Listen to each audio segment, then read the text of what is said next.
శ్రీ విఘ్నేశాయ నమః. శ్రీ గురుభ్యో నమః. మహాసరస్వత్యై నమః. నమస్కారం అండి. అందరు ఎలా ఉన్నారు? ఈరోజు మేషరాశి వారికి జూన్ మాసంలో ఎలా ఉండబోతుంది, వాళ్ళ పరిస్థితి ఆర్థికంగా ముందుకు ఉంటుందా వెనక్కు ఉంటుందా అనే అంశం గురించి మాట్లాడుతున్నానండి.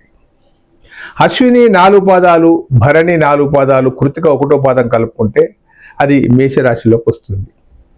మనకుండే 9 గ్రహాల సంచారం వల్ల ఏ ఫలితాలు వస్తాయి, ఏ లాభాలు వస్తాయి, ఏ నష్టాలు వస్తాయి ఒకసారి అంచనా వేద్దాం. గ్రహ సంచారం వల్ల రవి 1వ స్థానంలో ఉన్నాడు. రవి 1వ స్థానంలో ఉన్నప్పుడు ఆరోగ్య సమస్యలు, జ్వరబాధలు, మానసికమైన ఇబ్బందులు జరిగే అవకాశం ఎక్కువగా ఉంది. జాగ్రత్తగా ఉండాలి. ఇది ఎండాకాలం కాబట్టి ఇంక కొంచెం ఇబ్బందికరంగా ఉంటుంది. రవి కుజుడు 1వ స్థానంలో ఉన్నాడు. కుజుడు 1వ స్థానంలో ఉన్నా కానీ ఇదే సమస్య వస్తూ ఉంటుంది. గొడవలు అవుతాయి, జ్వరాలు వస్తాయి, గాయాలయ్యే అవకాశాలు ఎక్కువగా ఉంటాయి.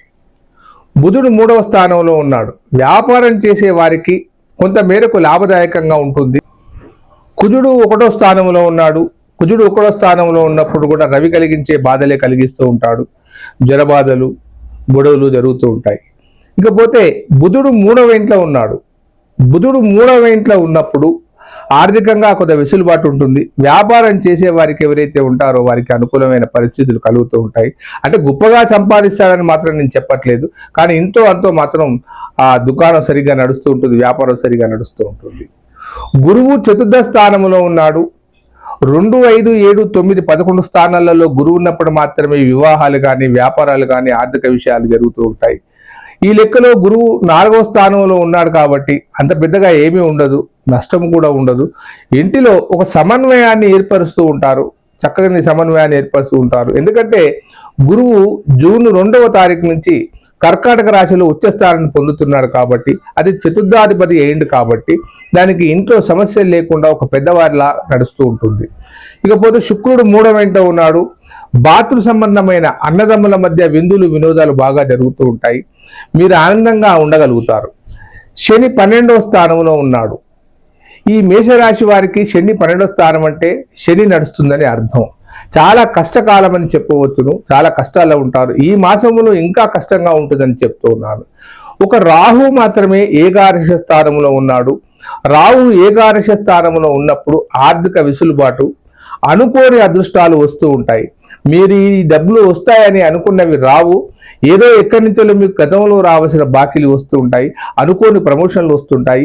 విదేశాలకు వెళ్ళాలనే తలంపు ఎవరైతే మేషరాశి వారు ఉన్నారో వారికి అనుకూలమైన సమయం ఇది. ఎందుకంటే రాహు ధూమగ్రహము, అతను విదేశాలకు వెళ్ళడానికి కానీ, విదేశాల నుంచి తిరిగి రావడానికి కానీ ఉండే ప్రయత్నాలు బాగా చేస్తాడు. దాంతోపాటు షేర్ మార్కెట్ రంగంలో ఇప్పటి వరకు మోసపోయి షేర్ మార్కెట్ కుదేలైపోయింది. ఈ మేషరాశి వారు ఎవరైతే ఉన్నారో ఈ షేర్ మార్కెట్ కనుక చేస్తూ ఉన్న వారికి ఒక సూచన చేస్తున్నాను. ఈ మాసంలో మీకు ఖచ్చితంగా లాభాలు వస్తాయి, మీరు చూస్తూ ఉండండి. ఇకపోతే కేతువు 5వ స్థానంలో ఉన్నాడు. కేతువు 5వ స్థానంలో ఉన్నప్పుడు పుత్రుల వల్ల ఇబ్బంది కలుగుతుంది, సంతానం వల్ల ఇబ్బంది జరుగుతూ ఉంటుంది, మానసికమైన ప్రశాంతత లోపిస్తూ ఉంటుంది. ఇది మొత్తానికి మేషరాశి వారికి జూన్ మాసంలో ఫలితాలు. నేను ఎప్పుడు ఫలితాలు చెప్పినా ఉన్నది ఉన్నట్టుగా స్పష్టంగా చెప్తాను. కావాలని మంచిని చెప్పి మిమ్మల్ని ఏదో మెప్పించాలన్న ఉద్దేశం కాదు. గ్రహ సంచారం వల్ల ఏదైతే జరుగుతూ ఉంటుందో దాన్ని మాత్రమే చెప్తాను, కానీ ఏదో మిమ్మల్ని మెప్పించాలని మాత్రం నాకు లేదు. జ్యోతిష శాస్త్రం అనేది ఒక శాస్త్రబద్ధమైంది.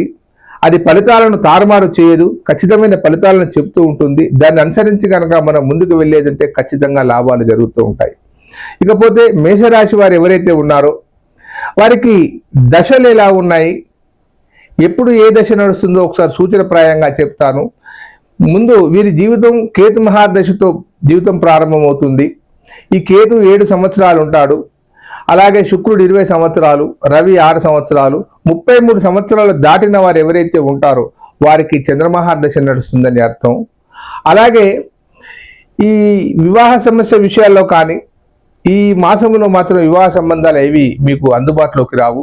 నూతన గృహప్రవేశాలు చేయడానికి కూడా మీకు అందుబాటులో లేదు. ఇది జ్యేష్ఠ మాసం, దాంతోపాటు గురుబలం కూడా లేదు. ఇకపోతే ఉద్యోగ సమస్యలతో సతమతమవుతున్న వారికి ఈ మాసంలో చుక్కెదురని చెప్పవచ్చును. ఏది ఏమైనప్పటికీ మేషరాశి వారికి ఒక 50% మాత్రం వారికి సరిగా లేదని చెప్పాలి. మీరేదైనా జాతక సమస్యల గురించి చర్చించాలనుకుంటే, మాట్లాడాలనుకుంటే ఈ కింది నెంబర్ ఫోన్ చేయండి. దయచేసి లైక్ చేయండి, షేర్ చేయండి. మీ జాతక సమస్యలకు చక్కని పరిష్కారం ఇస్తాను. ఒకసారి ఫోన్ కూడా చేయండి. ఉంటానండి. సర్వే జనా సుఖినో భవంతు.